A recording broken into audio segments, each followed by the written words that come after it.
So, welcome to today. We have the third episode of Ashes to Art, and the lovely guest is Miss V, owner of Volume of Life Salon Studio. Thank you, thank you, thank you. Thank you for having me, Tiffany. Welcome to Volume Life Salon Studio. This is my home 2.0. This is where I take my love and empowerment and good vibes from the house and bring them right on in here. Man, I'm gonna tell you, did such a great job, man. For y'all who need all that natural hair, cause you don't do no chemicals, okay? This place is lovely. It's fancy, okay? It smell good, look good, man. It don't even feel like a little beauty shop or whatever. It's a vibe. So please make sure y'all come out, holler at her. She's gonna get y'all right. My books are open. It might be a little wait list, but it's worth the wait every time. See, waitlist mean she busy and popping. Yes. So, all right. So tell me, how about the start? The start of Volume Life Salon Studio. The start. Okay, so the salon was cultivated after my first ever career heartbreak, right? I had never been fired before. I've always been an outstanding worker, a high performer. And after beauty school, I went to another natural hair salon. And at the time, that hair salon was the only Black-owned, very professional hair salon in the area. So I went there after beauty school because I knew I did want to work with natural hair. This was 2011. So natural hair was coming up on the roster of things, but it wasn't just the staple yet. So I wanted to go somewhere where I can learn more about natural hair and how to actually care for my clients. So I went there. I was almost there 6 years, after a paid vacation, y'all. I came back after a paid vacation.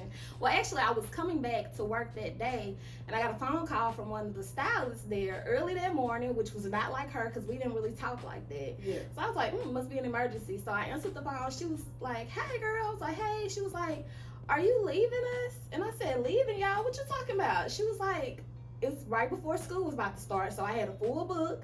She was like, yeah, because all your stuff at your station is gone. It's packed up. What? It's in a box. It's back here in the office. All your products, all your tools, it's back here in the office. And I was like, that's strange.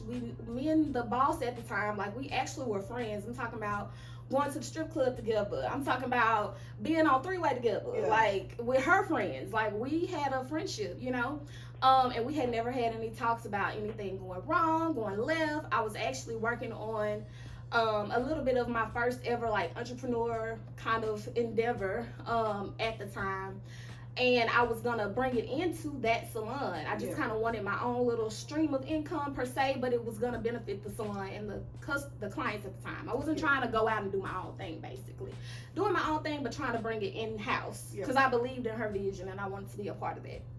So she called me. I got the call. I'm panicking, what the hell? I know I ain't about to get fired now.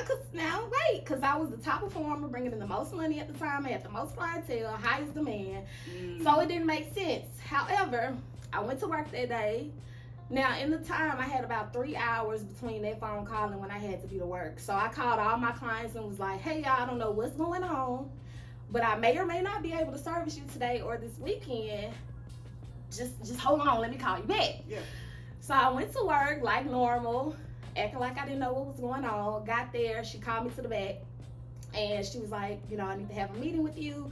We had a meeting. She brought her mom in, and her mom stayed in New Orleans. While her mama was there, I don't know, because they weren't business partners or anything. I don't really know what that was. Need some backup. When you know you're wrong, sometimes you just need a little amen, okay? Yeah. So she brought me in, and she was like, we are deciding to let you go because we feel like that you're no longer team focused, you're no longer about the team, blah, blah, blah, lulu. And I'm like, girl, my Facebook name say Victoria of blankety blank salon. I'm the only one doing marketing and social media around here. I'm the only one. So I literally was like, okay, if that's what you said, here go my proof. Now, what proof you got? Yeah. Because it got to make sense. Now, if you say, she would have did better if she said, we tired of you being late. we letting you go because you being late. Don't lie. Now, if you would have said that, I'm like, all right, You be got late, me. You be late. But with that, I'm like, no, come on now. So anyway, fast forward, she ended up letting me go. She held my license. So I had to try to find somewhere that would take me, just telling them what my license number was so I could work. Found somewhere that same day to let me come do that. So I went from commission salon to booth rent. That was my first time experiencing booth rent. Loved the people that I worked with, but the environment, my clientele was not accustomed to. They had barbers as well. So women in the middle of men trying to get their hair done, not feeling it. Yeah. So then I went to a private suite inside of someone else's salon. That was cool, but then at that point, my vision started to expand. Because I never wanted to be a salon owner. I just wanted to be able to go clock in, do hair, clock out, and just have the rest of my life. But once my vision started to expand, I'm like, okay, I'm gonna need more space. Found this space. It was more, just enough, moved here. And yeah, I went from Victoria Tillis to Volume Life Salon Studio. Wow. Yes, that's how we came about. You know, you gotta say thank you to the haters. Right. Because that was a hater move right there. Yeah. That was a hater move. Yeah, it was. That made 6 years right there. Yeah, that was 6 years ago, pre-COVID. And to be honest, I don't know if I would have survived in the industry during COVID, being under someone else's business, because you have to respect their policy and what they how they want to be seen in the public eye. And so the things that I was doing during COVID, they might not have been okay with. I was doing like, you can order products online and pick them up. I was teaching people how to style their hair online on Facebook Live and stuff like that. And you can come pick your products curbside. So I had to get innovative. And I don't know if I would have had the freedom to freestyle and do what I had to do while the salons were closed for like 3 or 4 months. Yeah. So yeah, it was a blessing in disguise. I was hurt, but I got unhurt real quick. Gotta keep going. Yeah, and that's one of those sink or fail moments. I think a lot of times we have moments in any career that we're in where we have something that happens where it's like, are you gonna sink or are you gonna swim? And I feel like in those moments, that's really when you learn if you really care about what you're doing or not. Because I could have easily said, well, threw my hands up and went into another career, but it's like, no, you will not. If I'm gonna sink, it's because I want to sink. Yeah, not because of somebody else. Not because of you. That's what's up. So I love that. Thank you. So, tell me about the first time you did hair. Like, where it was, I want to know about the disaster moment.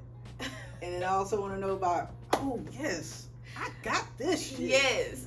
So, to be honest, like, the disasters when you a kitchen teacher, it don't hit the same as the disasters when you at the shop. Ooh. So I had a couple of disasters that I can kind of finesse when I was kitchen teaching, because I think we all have those moments where we're discovering if we want to do hair, when we're doing hair before beauty school. So the moment I want to talk about, the disastrous moment, was in the salon. I was still kind of new. I probably was licensed about 2 years. We did training and stuff in the salon. So a girl came in, she wanted a haircut. And the haircut, I got lost in the haircut. So if there's anybody who's watching this and they know about cutting hair, you can lose your guide. You can lose the thing that you're using to keep balancing the haircut, and it just kept getting shorter and shorter, and I kept trying to fix it and fix it and fix it.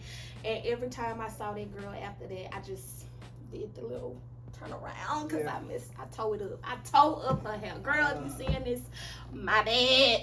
I'm sorry. Yes, that was one of the moments where she like, I went to the shop for a trim and I came back with a haircut. I'm sorry. I can say I have done that before. Terrible moment. I was very sad about that. Yeah. But the moment that I felt like, okay, I got this natural hair stuff. I got it. It was actually another haircut. Except this time this haircut was like a curly cut. And like that particular person, she had a relaxer at the time. So the straight haircut totally messed it up. A couple of years later, I was doing a curly cut. And I like to do like really tight taper cuts for women. And just seeing whenever I'm doing like a curly cut, you can watch the shape be formed.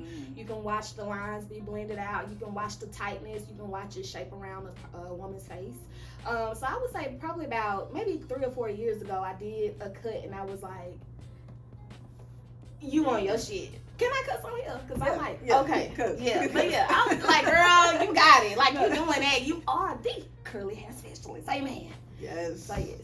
I love that. I love that. So, I was on your Instagram, Mm-hmm. and I see this little journey thing that you and your mom got going on here. Yeah. Knocking off the bucket list. Yeah. So, as a kid, when we grow up, we see our parents as like, oh, you don't know nothing, But then when we get older, then we like, dang, they are adults. They're struggling just like I am. Right. So, for your mom at the age of 68 now, for you to go on that journey with her, how is that for you? It's amazing. I was actually talking about my mom about this earlier this week. Just like a lot of us, like we come through adolescence, we think we know, public enemy number one be the parents because they don't know what we going through, et cetera, et cetera. And we look back over all the things that missteps that they made, mistakes and stuff like that. And in my early 20s, I made a executive decision for myself. I said, I have a brother. He's 14 years older than me. However, he is not active in my life or my mom's life, really. So it's kind of like I'm an only child. Okay. So I decided that I'm going to be the responsible, and I already know, like, when that time comes in my mom's life, I'm going to be the help. I'm going to be the responsible person. And with that knowledge, I know that I don't want to do that and be resentful. I don't want to do that and be angry. I don't want to do that and have an attitude and be petty and be spiteful because this is my time to shine to get you back type thing. So I decided in my 20s, like, okay, I need to do some work on me because I had realized, like, there will be certain things, like small asks that she would ask, and it'll be like, oh, here she go again. Why?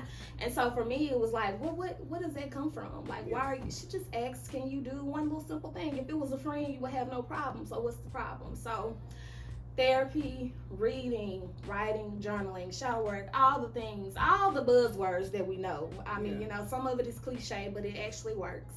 So I started to do the work to heal myself so that I could come to a space of compassion with my mom and to understand that, she was a young Black woman in America. She's 68, so she had me at almost 40 years old. I learned in my 20s that my dad was previously in the Navy, went AWOL. You can only imagine what trauma came with that. What was the thing that we had to as a vice at the time? Crack.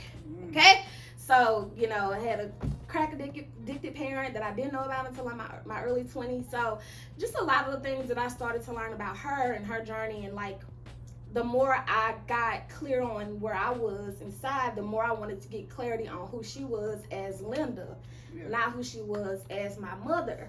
And so I started to ask her questions, and we would go on these trips, and we would have talks, and the things that she would tell me, I would be driving, and I would ask her like a question, and it would go into this whole story, and it would feel like I was watching a movie, just of like, damn, and girl, how you made it out? Like, that is crazy. So just pivoting from a space of like, she don't know what she doing, she messed up, to she did the best she can, and the fact that I'm still here and I'm thriving and I'm surviving, knowing some of the things that she's gone through and her relationship with her parents, like, it's a beautiful thing. And so thankfully, I've just gotten myself to a point where I prioritized what I wanted, the end goal of our relationship. It wasn't easy. We had hard conversations. I done been hung up on. I done rode over there, busted the door. We've even had some physical altercations. Like, we've been through a lot of the things that some people can say that they've gone through, but my whole thing was,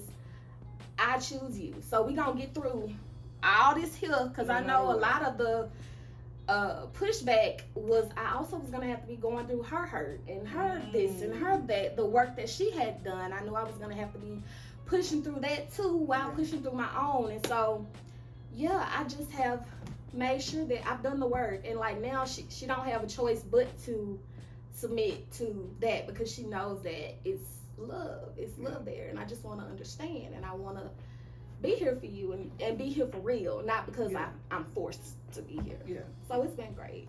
I love that. Love you, girl. I love that. Yeah. So let's talk about that energy that you said you didn't want to bring into like that resentment. Yeah. So what was that, if you don't mind going into detail?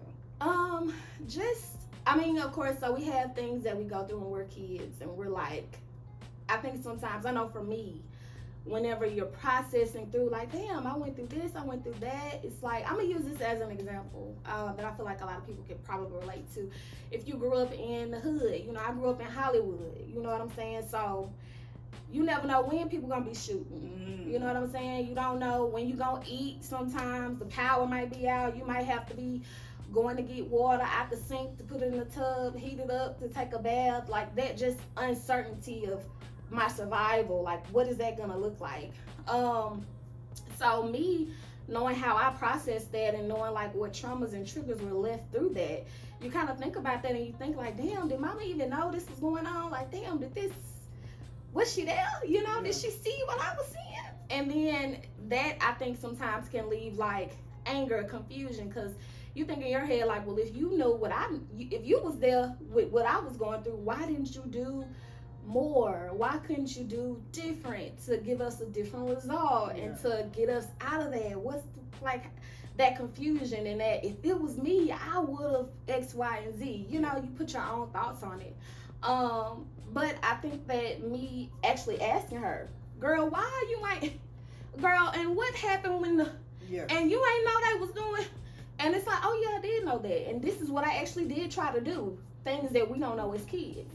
Sometimes our parents do our version of better, or they do try to find other options, they do try to fix the situation, but sometimes it's only so much you can do. And so for me, what helped like me come into a space of compassion with that is to ask the question, so I wouldn't be left with just my own thoughts and my own assumptions. So the energy that I could have built up of like, why didn't you help us, why didn't you do more, was relaxed and like kind of smoothed out with the understanding and getting the clarity from asking certain questions. Because, you know, we only know one part of the story. Right. So, yeah. Okay. So, your personality is so vibrant. Okay. And looking back at what you've explained as far as like the trouble that you struggled, were you, when you was a child, did you allow that struggle to affect your personality? Like, did you allow it to mute you or anything like that? I don't know if it was my environment that I allowed to mute me or what, but growing up, I was very quiet.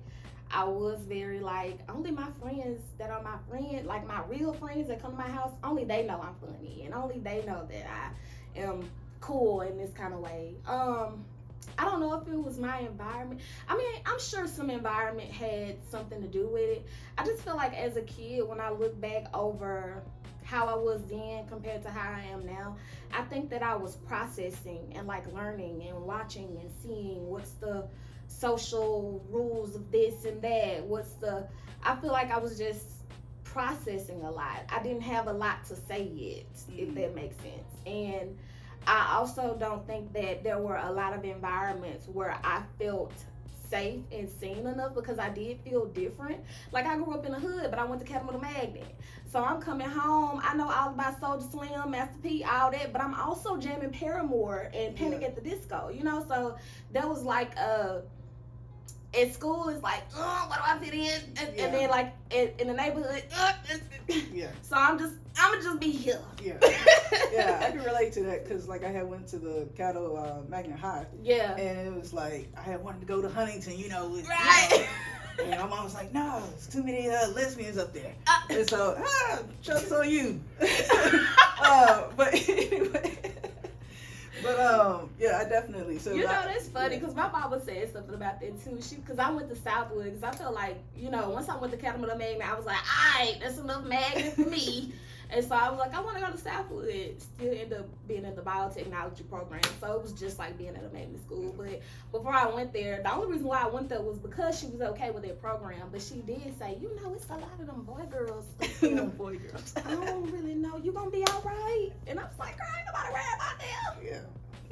Technically, I wasn't. Yeah. But that's another topic. Yeah, another topic. Yeah. That's another topic. So, you know what, let's bring that up. Yeah. So, y'all smile and smiles and stuff like that. Also on your IG, you show mad love to, your bunny.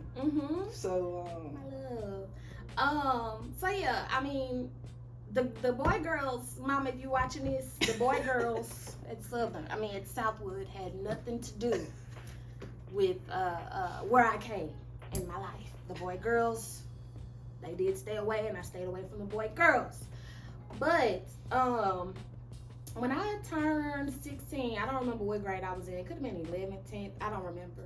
But when I turned 16, you're coming of age. I had already had some boyfriends and all this little stuff like that. I thought I was, how you meet your boyfriend in middle school and you think that's going to be your man till you die. Yeah.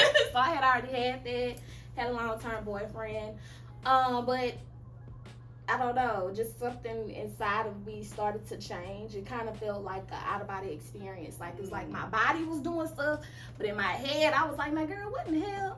Nah, is you getting her number? Like, what are you doing?" Like, I don't know. It's just like my body was automatically doing stuff that I didn't plan to be doing. I didn't know what flirting was or shooting my shot or anything like that. With my first girlfriend, I just knew I was working at McDonald's. I had a friend that was gay at the time. But that didn't have anything to do with it. I just want to say that I did have a little exposure to lesbianism, and I had already, in my head, I'm like, girl, this is not for me. I could never. Yeah. But this one girl came into the restaurant, child. I just don't know what happened. I had got hot. My body had got hot. I was like, oh, Lord, I'm going to take this order, Jesus. Okay. So I took her order. I ended up asking her for her number. And in my head, I'm like, what's happening? Like, I can't turn it off, And they ended up being my first girlfriend. So I just want to say to the people that sometimes feel like, people be turned out and stuff like that. I'm sure that is the case for some stuff, but sometimes it's just natural. I remember thinking to myself, I probably was 14 at the time, and I was thinking, this is about to be so funny. So y'all remember apple bottom jeans? Yeah, I remember apple bottom. I know this one girl, I know exactly how her booty looked, because I can describe her booty to this day. Because they had some money, and they had the apple bottom, you can get the jeans, the coat, the shoes with the charm on it, She had the whole apple bottom stuff, and she always would get the apple bottoms that had the apple pocket, and that would have apple bottom on the apple bottom. And so I used to go home and think now why am I looking at her apple bottom like that? Am I gay? And then I would think well, no, I know I ain't gay. I think I just like the jeans. Well, I liked the jeans and what was in the jeans. So it was just little moments with myself that, of course, what's her name? Tyra B. That was my first little hold on, Tyra. Country boys, huh? Yeah. All right. That was my first little girl crush, So there were little things that would happen in my life that'll make me be like, am I not? I don't know. But when I first actually shot my shot with getting that girl's number, my first girlfriend, I was like, okay, it is what it is. But it took me a little while to come out to my mom because I still was processing myself. Like I said, it was my body was doing something that my mind didn't match up. So it took me a little time to get together, everything to come in. So yeah. Apple bottom jeans, boots with the fire. Wait, who came out with the apple bottoms? Was it Nelly? Oh, yeah. Nelly, thank you for the apple bottom jeans. Show her the light. Shout out. Not the light. Hey, so I love it over here. Mm-hmm. So yeah. Yeah. So okay. All right. So you do have a special someone. I do. You do. A very special someone. Hey boo, how you doing? Next month will be 8 years. Wow. I know it's been a long time. Y'all, we kind of cousins and all, if you want to be honest. But yeah, that's my love. We met at Strange Brew on a Thursday night. Free to get in, fill your cup for $1. I'm sorry to all the people that gotta go to Strange Brew now and can't fill up whatever cup you want for $1 anymore. But I was in the era where we could take a gallon to the club and get it filled up for $1. Yes. What a time. What a time. What a time to be alive. Yes. Live outside. Yes. Man, back then, man, time was, man, going out just ain't the same. It no more. ain't. It costs $45,000 just for a happy hour now. Right. Yeah. Like they want to charge you $500 for a bottle that I can go to the liquor store and get for about $75. Right. And if you go to the hood, you can get it for $45, and an extra bottle will do say for $20 more. See, they be, man, that's highway robbery, but we still be up in it though. You know, I do still like to do that. I got to dress up, get all cute and stuff like that, Yeah. or whatever. So it's like you do an amazing job as far as like work-life balance. You know, Thank you. I received that. how do you manage that? I'm Running a gonna be real, successful real. business. I'm gonna be real. It has not been easy to. I don't believe in work-life balance. It's just you have to prioritize what's important in the way that it needs to be prioritized. I come from, like I said, single parent home, Hollywood. Didn't, structure of foundation, survival stuff was shaky. So money was the motive. That was it in the beginning. Like, I need the money, so I worked a lot. Work was everything. I'm talking about going to work at 6 a.m., not getting off till 10, sometimes 11, sometimes 12. That's all day, hardly 8. Like, been there, done that. Okay, so what happens when you get the money? Then you realize, okay, well, there are other things that are important to me. There are other things that matter. But now I've done this. I've got this clientele and this much time taken up because I was focused on the money. Mm-hmm. How do I take this and bring it to here so that I can have some balance and actually have time to put towards the other things that I've discovered matter more to me than money? So money starts to go from being number one on the board to 2, 3, 4. It just kind of moves down the totem pole of importance. And so once I got to that point in my career, I'm like, you know what? Like, when you really think about it, a lot of the things that we be like gung-ho, I feel like some of it is indoctrination. Like, we're indoctrinated to like go hard, no sleep, all that. Once you get done with that and you get tired and burnt out of that, then you look around and like, you know what? None of this shit really matter for real. Yeah. It don't really matter for real. And like people say, like at the end of their life, they not looking like where my checkbook, where my $100 at. They're looking at where's my wife, where's my kids, where's my friends, where's my this, my that. And so I just had to get for real about having a schedule, setting boundaries, communicating that with my customers. If my business hours is this, I can't write you back till my business hours is on. Like, it was a struggle in the beginning, but people start to realize that, okay, she not only takes her business serious, she takes her life serious as well. So y'all gonna see me on my stories. I'm probably going out, or I'm probably traveling, I'm probably doing this, but ultimately I'm making memories with the people who I care about the most. My favorite people. I'm making memories. I'm doing things and having experiences that once the money is no longer money. I mean, the money might be digital in about three more days. We don't know.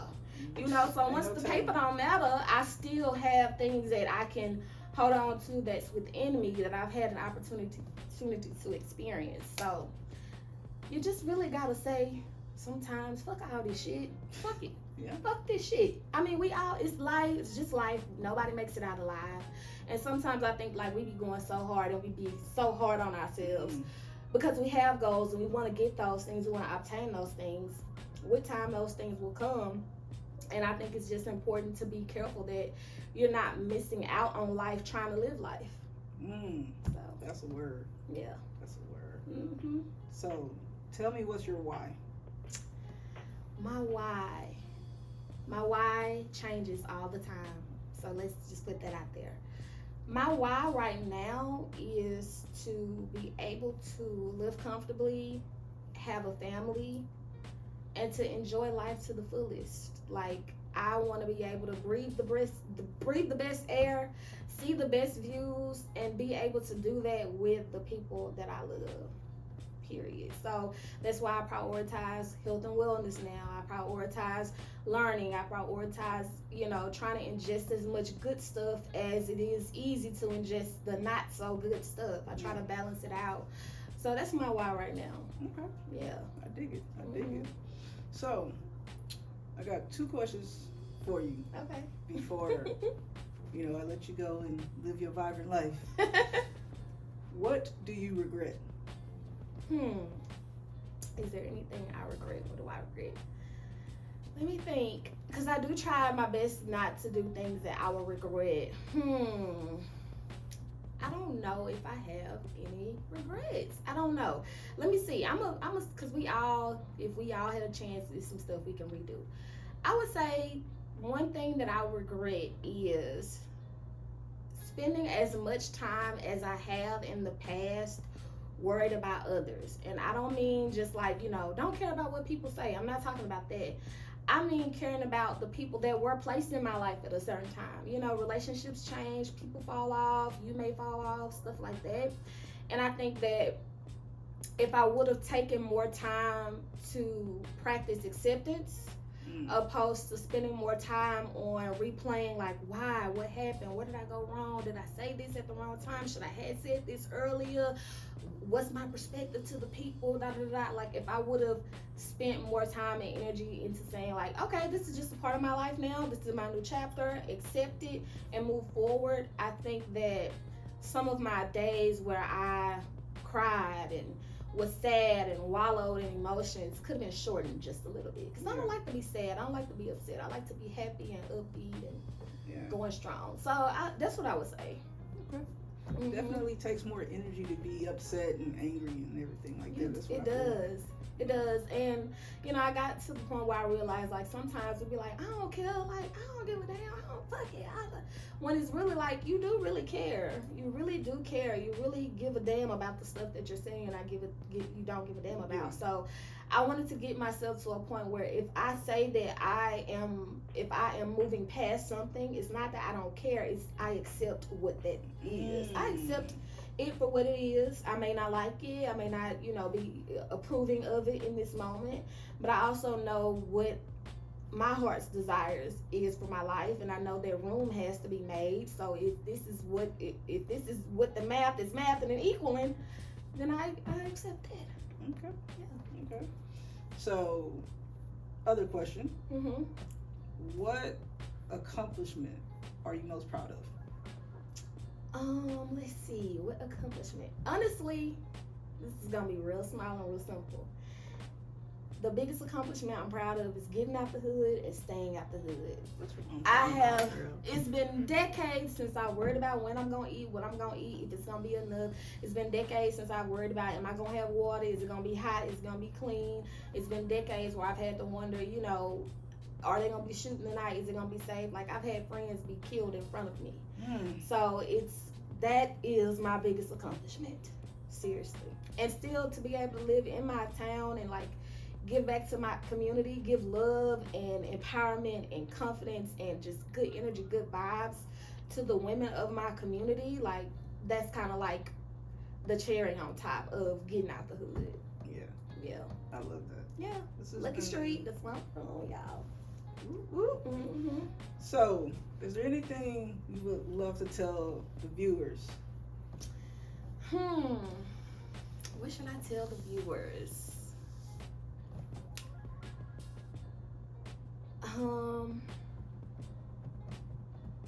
What I would like to say is sometimes when we're like in the deepest part of our emotions about stuff, we have to take a moment, take a breath, and zoom out. I call it the zoom out method. Let me zoom out. Like, if we are of God, this is my view. If we are of God, then we are God's. It's just my view, okay? So sometimes we get caught up in the human emotion and the human vibe of just like being in something. But I think sometimes we have to zoom out and look at the bigger picture. Look at, the bigger purpose of the thing or the situation that's going on. Looking at, how is it connected to what's coming next? Because sometimes we get so into a moment, it feels like that moment is going to be the moment forever. When really, it literally is just a moment in our life. So if we kind of zoom out and look at it in a God perspective and not like a human perspective of like, this is happening to me, they doing this to me, they da-da-da-da. Like if we just take it in and we zoom out, I think that sometimes we can relieve the pressure off of ourselves. We will be a little bit quicker to get to the space of acceptance with whatever is going on and what we need to do better and to move better in the next chapter and in the next moments. So yeah, zoom out, y'all. Sometimes you gotta zoom out. Sometimes you gotta log out. Sometimes you gotta click out. Sometimes you gotta peace out. Okay. Just don't crash out. Thank you. And on that note, no. So yes, man, this has been a great interview. Yes. It's been a great interview. So, I'm glad. where can the viewers find you at? Viewers, you can find me on TikTok and Instagram and Facebook. So, on the professional side, if you're looking at all about the hair stuff, healthy hair, natural hair, locks, micro locks, color, all that stuff, that is going to be Volume Life Salon. That's on Instagram, TikTok. No, it's not TikTok. Instagram and Facebook. On TikTok, it is Confident Curls with V. That's also going to be our YouTube channel, Confident Curls with V. Now, personally, Victoria Tillis, that's me on Facebook. Now, look, I'll let you know. If you're coming on my personal stuff, I talk my shit and I have a good time. So if you coming to judge, don't come. You're not welcome. But if you coming to enjoy and indulge, get a little laugh, get a little kiki, chime in on a little conversation, you are more than welcome to come. I'm Victoria Tillis on Facebook, and I'm Be So Vibrant on TikTok and Instagram. That's me. All right. So, I hope you all enjoyed the interview. And with that, peace, love, and fish grease.